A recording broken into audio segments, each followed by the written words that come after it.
محترم سامعین و ناظرین حضرات، السلام علیکم ورحمۃ اللہ وبرکاتہ۔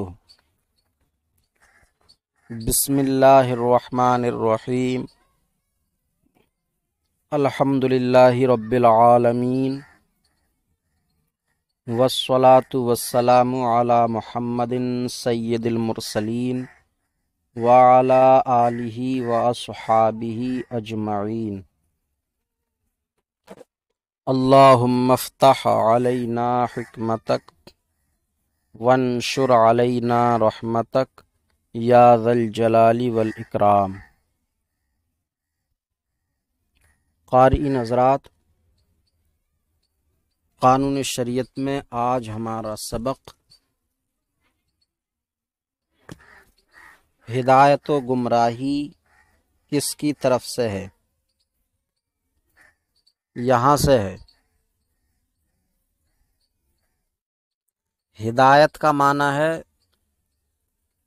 صحیح راستے پر چلنا،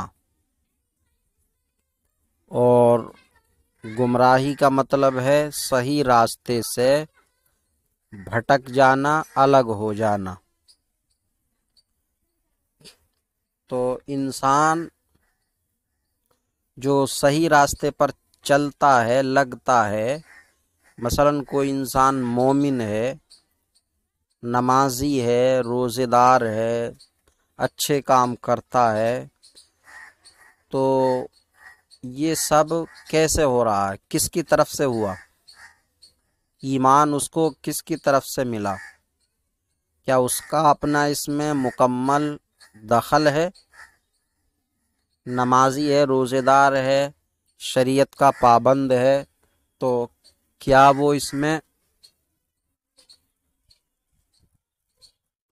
پورا دخل رکھتا ہے؟ یا کوئی شخص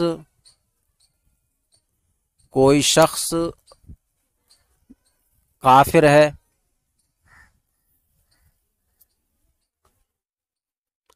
ہے، یا کوئی مومن ہی ہے لیکن نماز روزے اور شریعت کا پابند نہیں ہے، تو کسی کا بے ایمان ہونا یا ایمان ہونے کے ساتھ بے نمازی اور شریعت کا پابند نہ ہونا، یہ اس کا اپنا مکمل دخل ہے یا یہ اللہ کی طرف سے ہے؟ تو ہدایت و گمراہی کس کی طرف سے ہے؟ ہدایت و گمراہی اسی کی طرف سے ہے، اللہ ہی کی طرف سے ہے۔ اگر کوئی شخص مومن ہے تو یہ ایمان کی توفیق اللہ ہی کی طرف سے ہے، نمازی ہے، روزے دار ہے، شریعت کا پابند ہے، تو یہ اللہ ہی کی طرف سے ہے۔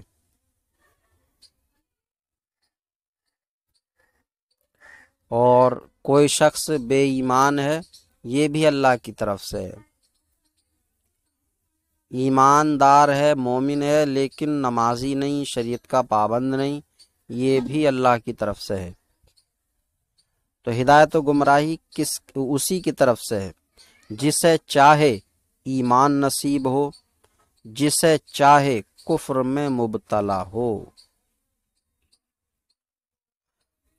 اب کسی کے حصے میں ایمان ہے تو یہ اس کی کرم نوازی ہے، کسی کے حصے میں کفر ہے تو یہ اس کی حکمت ہے، اس کا انصاف ہے۔ واللہ یختص برحمتہ من یشاء، اللہ جسے چاہتا ہے اپنی رحمت کے ساتھ خاص فرما لیتا ہے۔ یہ اللہ کا بڑا احسان، بڑا کرم ہے کہ اس نے ہمیں مومن مسلمان بنایا۔ اب سوال یہ ہوتا ہے کہ جب ہدایت اور گمراہی اللہ ہی کی طرف سے ہے تو پھر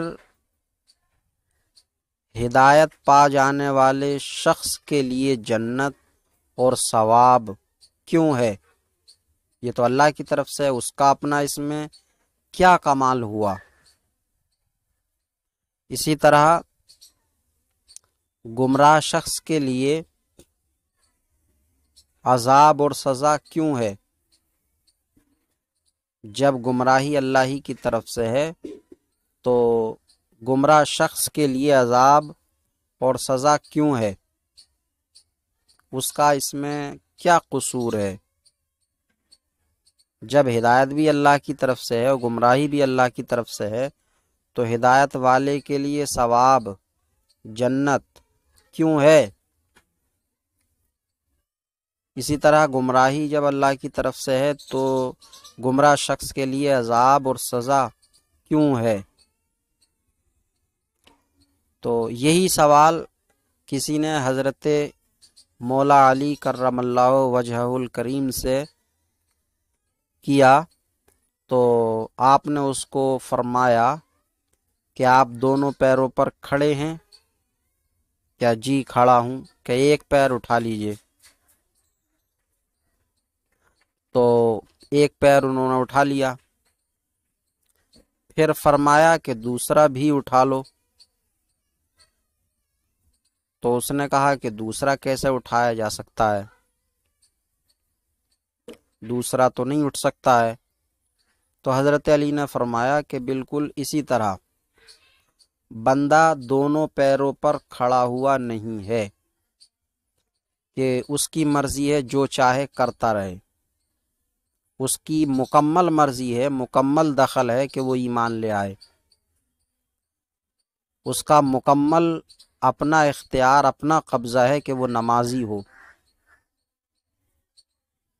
اس کا اپنا مکمل اختیار اور قبضہ ہے کہ وہ شریعت کا پابند ہو۔ ایسا نہیں ہے، بلکہ ایسا ہے کہ ایک پیر اس کا شریعت کا پابند ہونے میں ایک پیر کی طاقت اس کی اپنی ہے، تو ایک کی توفیق اللہ تبارک و تعالی کی طرف سے ہے۔ اسی طرح کوئی کافر ہے یا شریعت کا پابند نہیں ہے تو اس میں مکمل دخل اس کا اپنا نہیں ہے، بلکہ ایک پیر کے برابر ہے۔ تو خلاصہ یہ کہ بندہ نہ تو دونوں پیروں پر کھڑا ہوا ہے، دونوں پیر اس کے اپنے ہیں کہ جو چاہے کرتا رہے، اور نہ اس کے دونوں پیر اٹھے ہوئے ہیں کہ وہ کچھ کر ہی نہیں سکتا۔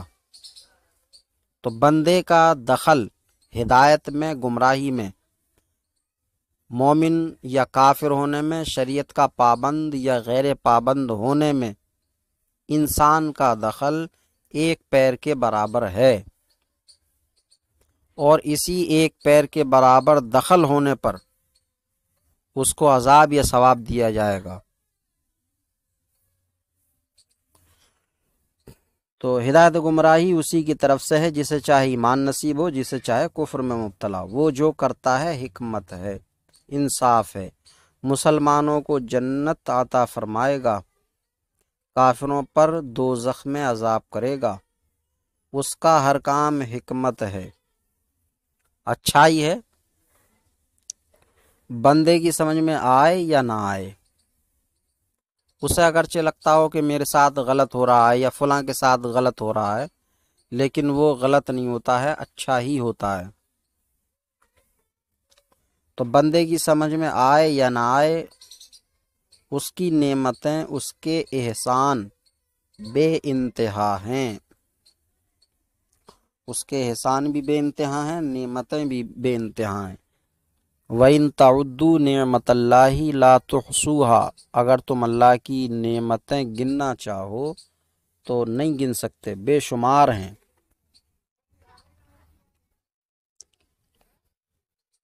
وہی اس لائق ہے کہ اس کی عبادت کی جائے،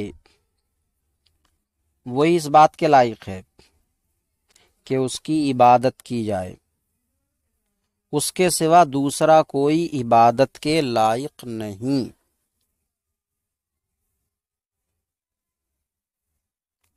عبادت عبادت کہتے ہیں کسی بھی چیز کو خدا مان کر، اپنا خالق مالک مان کر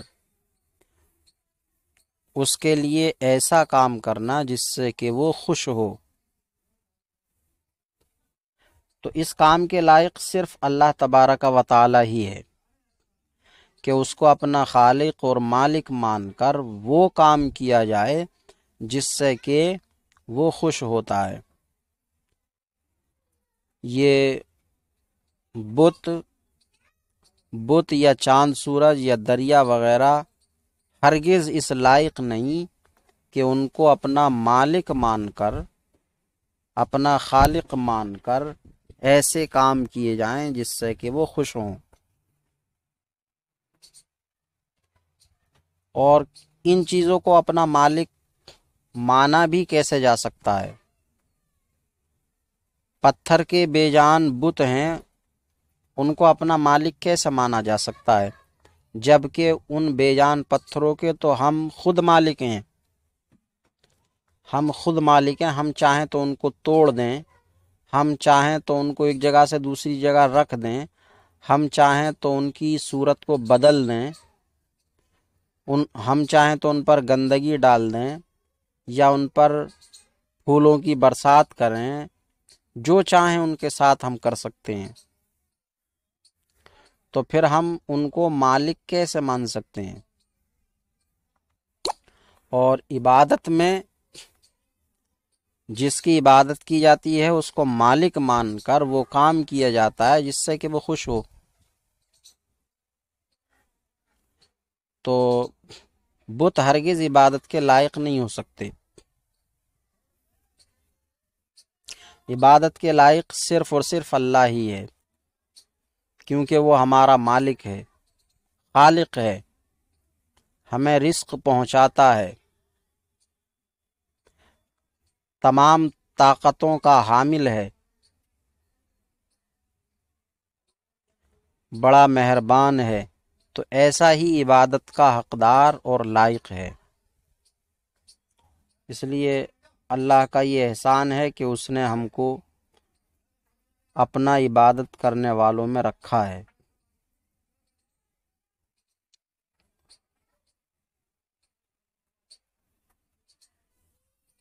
عقیدہ خدا تعالی کی تنزیہ،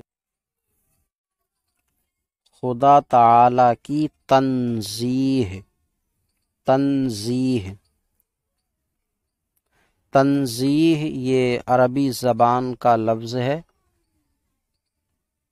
اس کا معنی ہے پاکی۔ تو اللہ تعالی کی پاکی،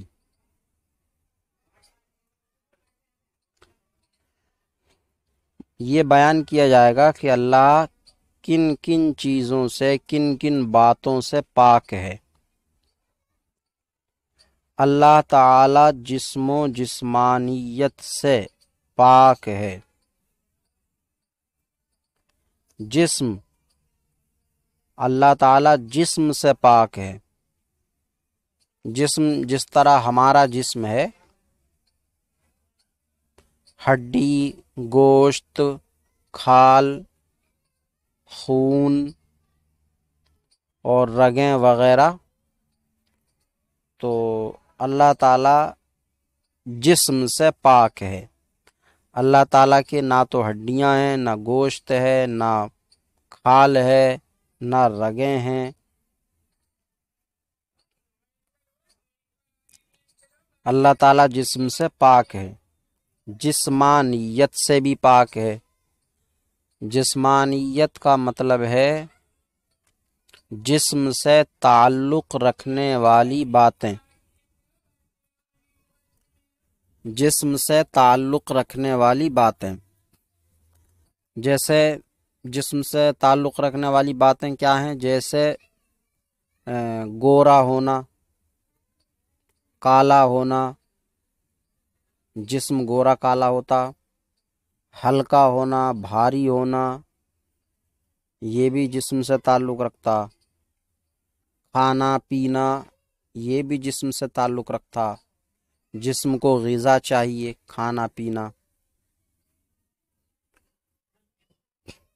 اور مکان چاہیے مکان، تو مکان سے بھی پاک ہے۔ تو اللہ تعالیٰ جسم سے بھی پاک ہے اور جسمانیت سے بھی، یعنی جو چیزیں جو باتیں جسم سے تعلق رکھتی ہیں ان سے بھی پاک ہے۔ اللہ تعالیٰ جسم و جسمانیت سے پاک ہے، یعنی نہ وہ جسم ہے نہ اس میں وہ باتیں پائی جاتی ہیں جو جسم سے تعلق رکھتی ہیں، یعنی نہ وہ جسم ہے، یہ مطلب ہو گیا اللہ تعالیٰ جسم سے پاک ہے، یعنی وہ جسم نہیں ہے۔ جسم سے پاک ہے یعنی جسم نہیں ہے۔ جسمانیت سے پاک ہے، اس کا کیا مطلب ہے؟ نہ اس میں وہ باتیں پائی جاتی ہیں جو جسم سے تعلق رکھتی ہیں۔ جسم سے تعلق رکھنے والی باتیں جیسے میں نے بتایا، کھانا پینا، گورا کالا اور ہلکا بھاری، مکان وغیرہ، بلکہ یہ اس کے حق میں محال ہیں۔ جسم بھی محال ہے اور جسمانیت یعنی جسم سے تعلق رکھنے والی باتیں بھی محال ہیں۔ محال کا مطلب ہوتا ہے جو کبھی کسی طرح ہو ہی نہ سکے۔ تو اللہ جسم کبھی کسی طرح ہو ہی نہیں سکتا، اور جو جسم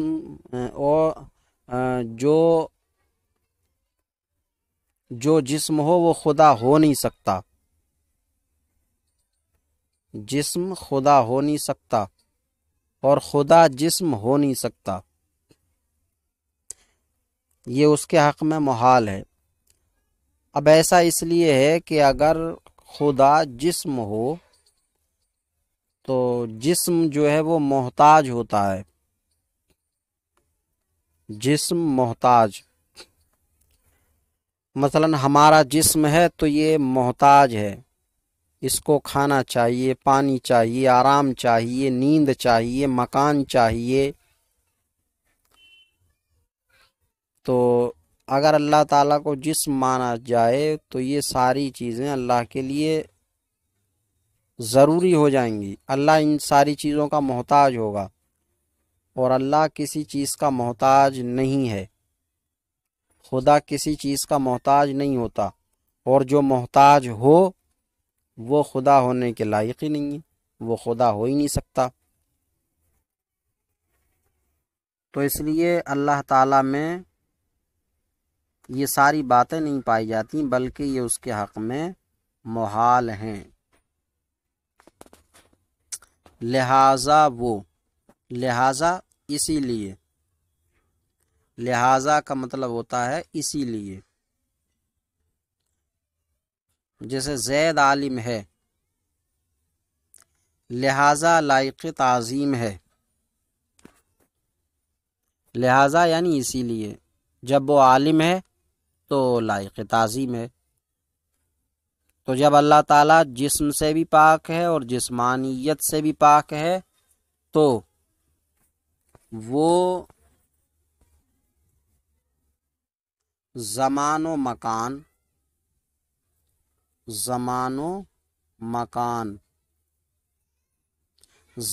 زمان کا معنی وقت اور مکان کا معنی جگہ، تو وقت سے بھی پاک ہے وہ۔ وقت یعنی کب تھا، کب سے ہوا، کب تک رہے گا، تو اس سے پاک ہے وہ، کیونکہ یہ بات جسم کے لیے ہوتی ہے کہ یہ جسم کب بنا، کب تک رہے گا۔ اسی طرح مکان یہ بھی جسم کے لیے ہوتا۔ اب جب اللہ تعالیٰ جسم ہی نہیں ہے تو نہ اس کے لیے وقت ہے کہ وہ کب سے ہے، کب تک رہے گا، اور نہ مکان ہے کہ وہ کہاں ہے۔ تو وہ ہر جگہ ہے، اس کے جلوے ہر جگہ ہیں، اس کی قدرت ہر جگہ ہے۔ تو زمان و مکان، طرف و جہت، طرف اور جہت ایک ہی معنی میں ہے، اس کا معنی ہے سمت، اور یعنی اللہ تعالیٰ نیچے کی جانب ہے، اوپر کی جانب ہے، دائیں کی جانب ہے، بائیں کی جانب ہے، مشرق میں ہے، مغرب میں ہے، ان باتوں سے پاک ہے۔ اللہ کی قدرت، اللہ کے کرشمے، اللہ کے جلوے ہر جگہ ہیں، نیچے اوپر دائیں بائیں آگے پیچھے سب طرف۔ تو طرف و جہت، شکل و صورت، شکل و صورت سے بھی پاک ہے کہ اللہ تعالیٰ کیسا ہے، کیا شکل ہے اس کی، گورا ہے کہ کالا ہے، کہ بڑی شکل ہے یا چھوٹی شکل ہے، کس طرح کی ہے، شکل و صورت اس سے بھی پاک ہے، کیونکہ شکل و صورت جسم کی ہوتی ہے، اور جب اللہ جسمی نہیں ہے تو شکل و صورت بھی نہیں۔ وزن و مقدار، وزن جانتے ہی ہیں سب، مقدار کتنا، تو اللہ تعالیٰ وزن اور مقدار سے بھی پاک ہے، کیونکہ یہ بھی جسم میں ہی ہوتا۔ زیادت و نقصان، زیادہ زیادتی، اور نقصان کا معنی کمی، تو زیادت و نقصان سے بھی اللہ پاک ہے، کیونکہ زیادتی یا نقصان بھی جسم میں ہی ہوتا ہے۔ حلول اور اتحاد، حلول کا معنی ہے کسی چیز میں سما جانا، مثلا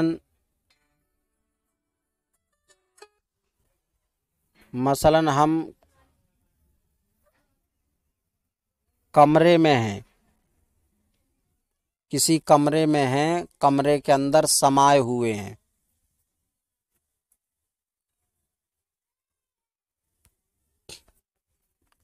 تو یہ حلول ہو گیا،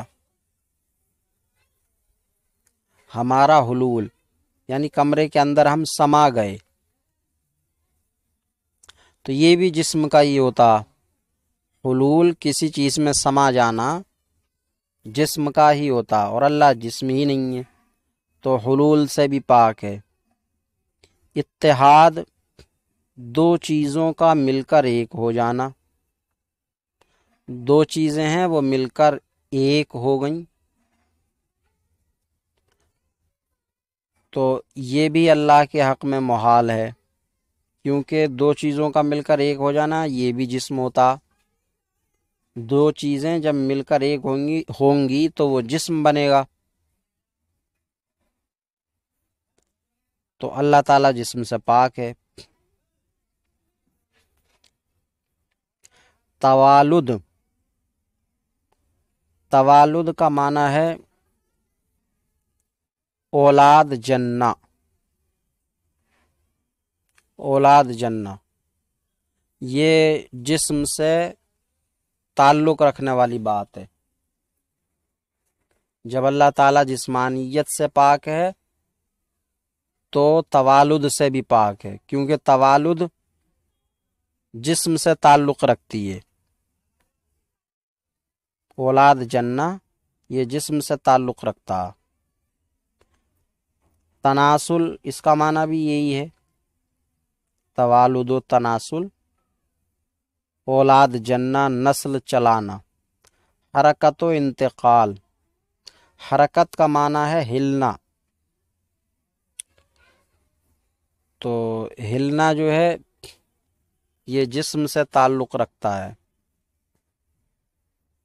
جب اللہ تعالیٰ جسمانیت سے پاک ہے تو ہلنے سے بھی پاک ہے، اللہ میں حرکت نہیں ہے۔ انتقال، ایک جگہ سے دوسری جگہ آنا جانا، انتقال کا لغوی اصلی معنی ہے ایک جگہ سے دوسری جگہ آنا جانا، اور یہ اردو میں عام بول چال میں جو انتقال کسی کے مر جانے کے معنی میں بولا جاتا ہے تو یہ اس معنی میں مشہور ہو گیا ہے، یہ اس کا اصلی معنی نہیں ہے، بلکہ لوگوں نے مرنے کے معنی میں کر لیا ہے۔ تو انتقال ایک جگہ سے دوسری جگہ آنا جانا، اللہ تعالیٰ ایک جگہ سے دوسری جگہ آنے جانے سے بھی پاک ہے، کیونکہ ایک جگہ سے دوسری جگہ آنا جانا یہ جسم سے تعلق رکھتا ہے، اور اللہ تعالیٰ جسم سے تعلق رکھنے والی چیزوں سے پاک ہے۔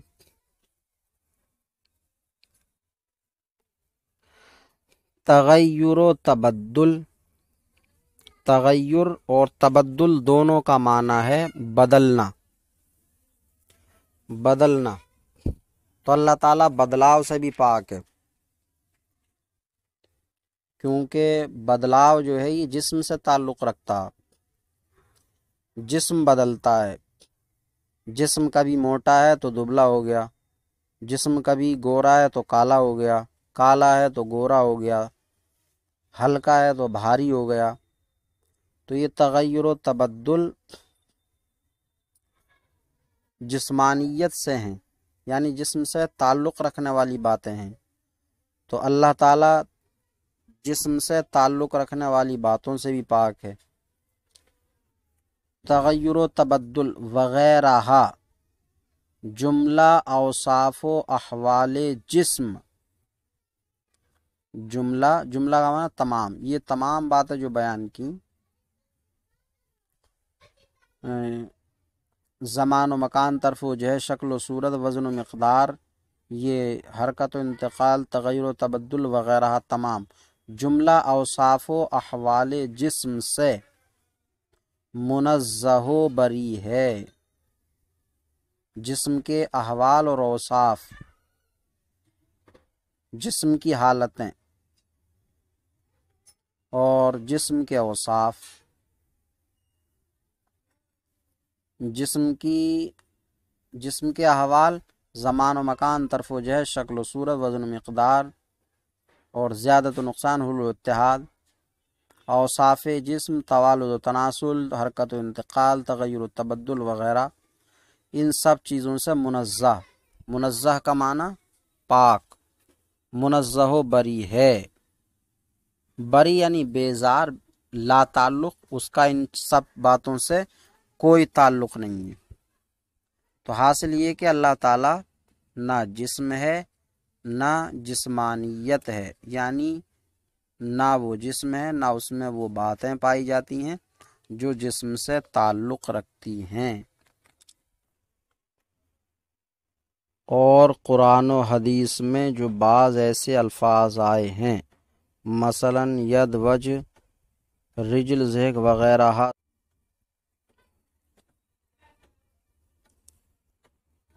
یہ ایک سوال کا جواب ہے۔ اس سے پہلے عقیدہ بیان ہوا کہ اللہ جسم اور جسمانیت سے پاک ہے، یعنی اللہ نہ جسم ہے اور نہ اللہ میں وہ باتیں پائی جاتی ہیں جو جسم سے تعلق رکھتی ہوں۔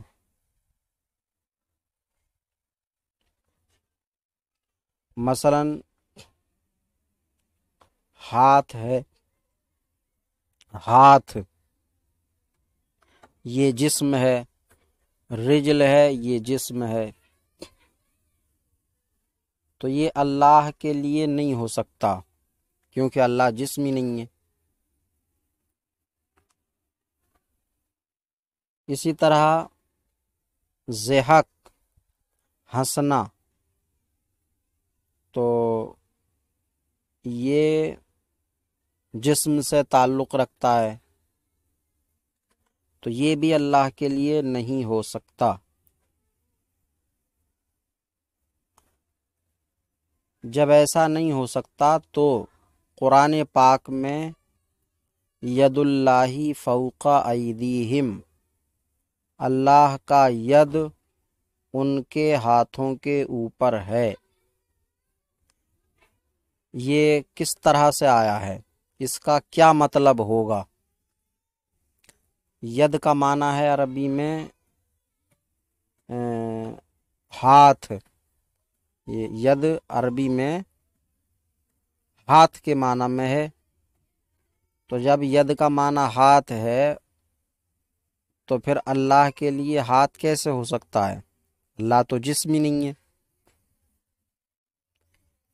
اسی طرح حدیث پاک میں رجل پیر کا لفظ آیا ہے. رجل کا معنی ہے پیر. پیر حدیث پاک میں آیا ہے.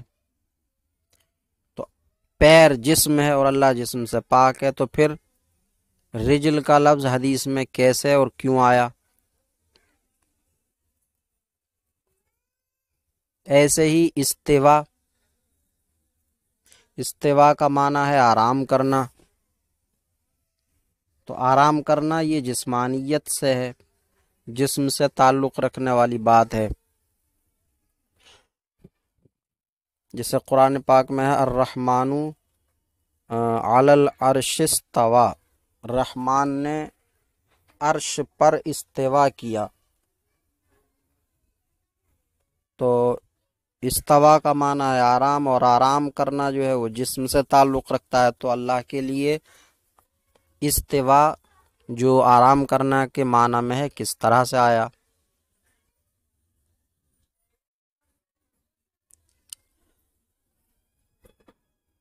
اور وجہ، وجہ کا معنی چہرہ ہے. یہ بھی اللہ کے لیے آیا ہے. اللہ کا ہاتھ، اللہ کا چہرہ. جب اللہ جسمی نہیں ہے تو اللہ کا وجہ یعنی چہرہ کیسے ہو سکتا ہے؟ کس طرح سے آیا ہے؟ تو قرآن اور حدیث میں کچھ ایسے الفاظ آئے ہیں جن کا معنی جسم یا جسمانیت ہے، اور وہ اللہ کے لیے آئے ہیں، اور اللہ جسم اور جسمانیت سے پاک ہے. تو پھر اللہ کے لیے کیسے آئے وہ؟ ان کا کیا مطلب لیا جائے گا؟ یہ یہاں سے بیان ہوتا ہے. اور قرآن و حدیث میں جو بعض ایسے الفاظ آئے ہیں، بعض ایسے الفاظ آئے ہیں، مثلا ید، ید کا معنی ہے ہاتھ. وجہ، وجہ کا معنی ہے چہرہ. رجل، رجل کا معنی ہے پیر. ضحک، ضحک کا معنی ہے ہنسی. تو ید، وجہ، رجل یہ جسم ہے، اور ضحک یہ جسمانیت ہے، یعنی جسم سے تعلق رکھنے والی چیز، ہنسی وغیرہ. جن کا ظاہر، جن کا ظاہر یعنی صاف معنی، جس معنی میں یہ لفظ مشہور ہیں اور استعمال ہوتے ہیں، جن کا ظاہر جسمیت پر دلالت کرتا ہے. جسمیت یعنی جسم ہونا، جسم ہونے پر دلالت کرتا ہے.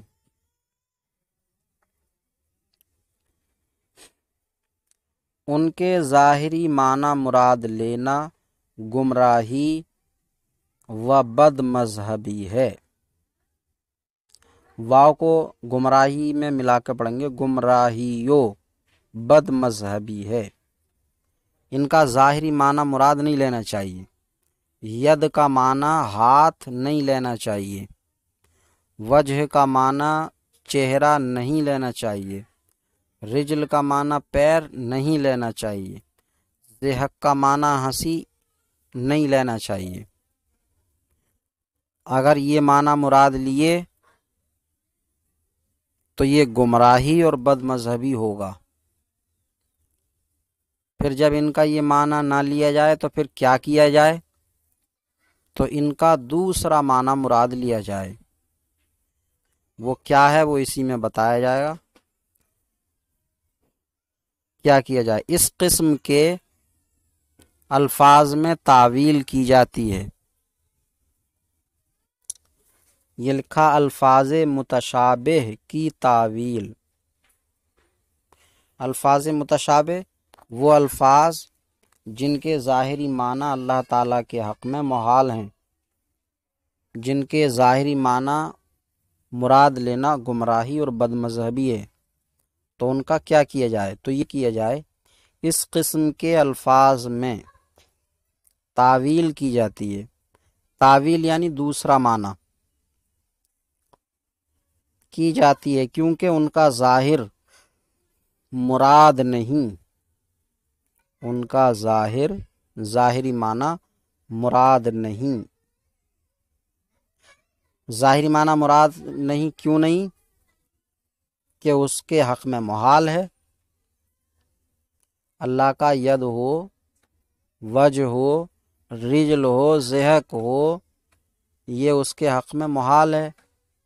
محال کیوں ہے؟ کہ جسم ہے، جسم محال ہے کہ جسم محتاج ہوتا، اللہ محتاجی سے پاک ہے، جو محتاج ہو وہ خدا ہو نہیں سکتا، تو اس لیے یہ ساری باتیں اس کے حق میں محال ہیں، کیونکہ ان کا ظاہر مراد نہیں کہ اس کے حق میں محال ہے، تو تعویل کی جاتی ہے۔ تعویل کیا؟ مثلا ید کی تعویل قدرت سے، تو ید کا معنی قدرت ہوتا ہے۔ جب بولا جائے گا کہ اللہ کا ید یا ید اللہ ہے تو مطلب ہوگا قدرت اللہ ہے، تو ید اللہ فوق ایدیہم، اللہ کا ید ان کے ہاتھوں کے اوپر ہے، مطلب ہوگا اللہ کی قدرت ان کے ہاتھوں سے اوپر ہے۔ تو ید کا معنی قدرت، اور قدرت کا معنی کیا ہوتا ہے؟ قبضہ، اختیار۔ تو ید کی تعویل قدرت سے، اور وجہ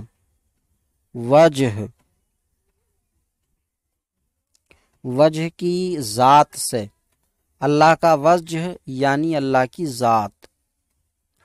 ذات کس کو کہا جاتا ہے؟ یہ پہلے سبق میں بتایا جا چکا۔ اور وجہ کی ذات سے استوا کی غلبہ اور توجہ سے کی جاتی ہے۔ استوا کا معنی غلبہ، توجہ لیا جاتا۔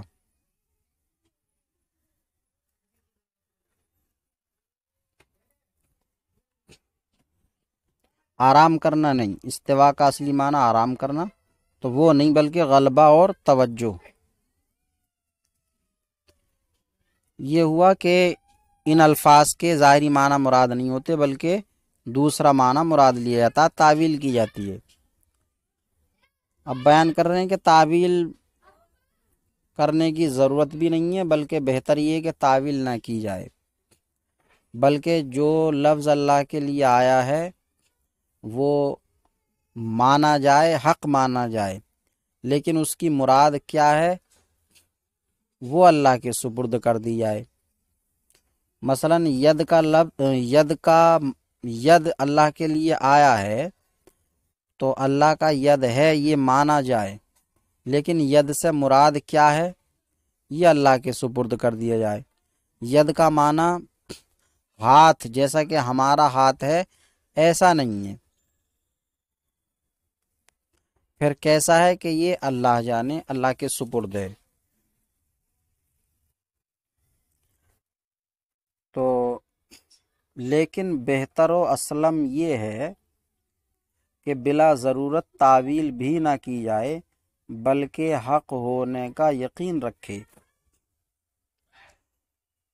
اور مراد کو اللہ کے سپرد کرے کہ وہی جانے اپنی مراد۔ اللہ کا ید ہے، آیا ہے تو ہے، اب مراد کیا ہے وہی جانے۔ ہمارا تو اللہ و رسول کے قول پر ایمان ہے کہ استوا حق ہے، ید حق ہے، اور اس کا استوا مخلوق کا سا استوا نہیں، اس کا ید مخلوق کا سا ید نہیں، اس کا کلام دیکھنا سننا مخلوق کا سا نہیں۔ تو مطلب یہ ہوا کہ جو بھی اس طریقے کے الفاظ اللہ تعالیٰ کے لیے قرآن و حدیث میں آئے ہیں جن کا ظاہر مراد لینا گمراہی و بد مذہبی ہے، تو ایک تو طریقہ یہ ہے کہ ان میں تعویل کر دی جائے، دوسرا معنی مراد لیا جائے جو اللہ کے حق میں محال نہ ہے، جیسے ید کی قدرت سے اور وجہ کی ذات سے، استوا کی غلبہ و توجہ سے تعویل کی جائے، اور دوسرا یہ کہ تعویل نہ کی جائے بلکہ حق ہونے کا یقین رکھے اور مراد کو اللہ کے سپرد کر دے۔ اللہ کا ید جب قرآن میں آیا ہے تو ہے یہ مانے، لیکن اللہ کا ید ہمارے جیسا ید نہیں ہے۔ جیسا ہمارا ہاتھ ہے، ہمارے ہاتھ میں ہڈی ہے، گوشت ہے، خون ہے، رگیں ہیں وغیرہ، تو اس طریقے کا اللہ کا ید نہیں ہے۔ اسی طرح اللہ کا وجہ ہے، لیکن جیسا وجہ چہرہ ہمارا ہے ایسا نہیں ہے، پھر کیسا ہے وہ جانے۔ ایسا ہی ہاتھ اللہ کا ایسا نہیں ہے جیسا ہمارا، کیسا ہے وہ جانے۔ ہے جب اللہ نے کہا ہے تو ہے، کیسا ہے جیسا ہمارا ہے ایسا نہیں ہے، کیسا ہے یہ وہ جانے۔ ایسے ہی اللہ ضحک ہنسی فرماتا ہے، کس طرح سے فرماتا ہے؟ کس طرح سے فرماتا ہے؟ جیسی ہماری ہنسی ہے ایسی نہیں ہے، کیسی ہے یہ وہ جانے۔ اسی طرح استوا ہے آرام کرنا، تو جیسا ہمارا آرام کرنا ہے اس طرح کا نہیں، کیسا ہے وہ جانے۔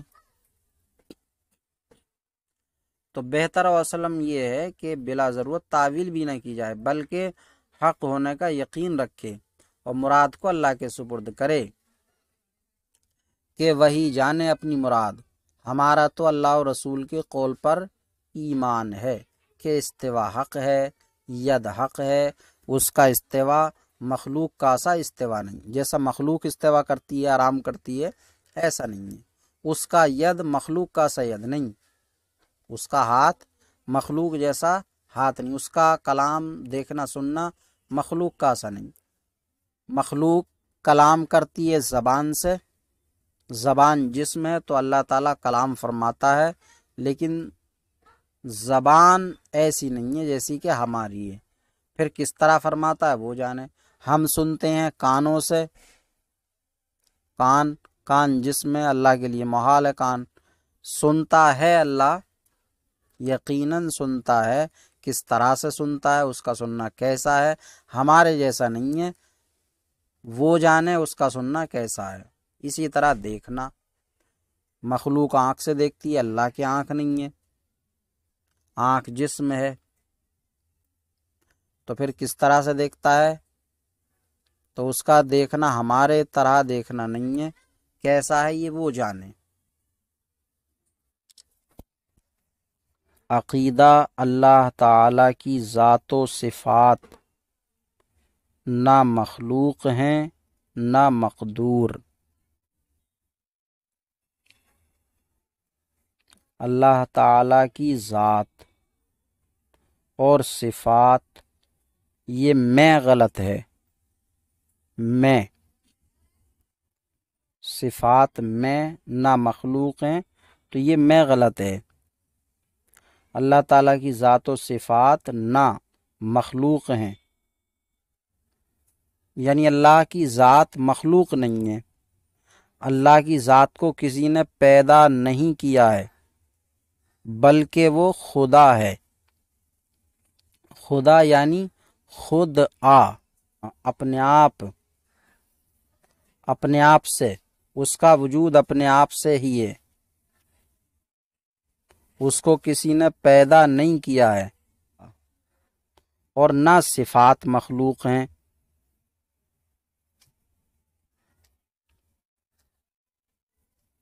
صفات مخلوق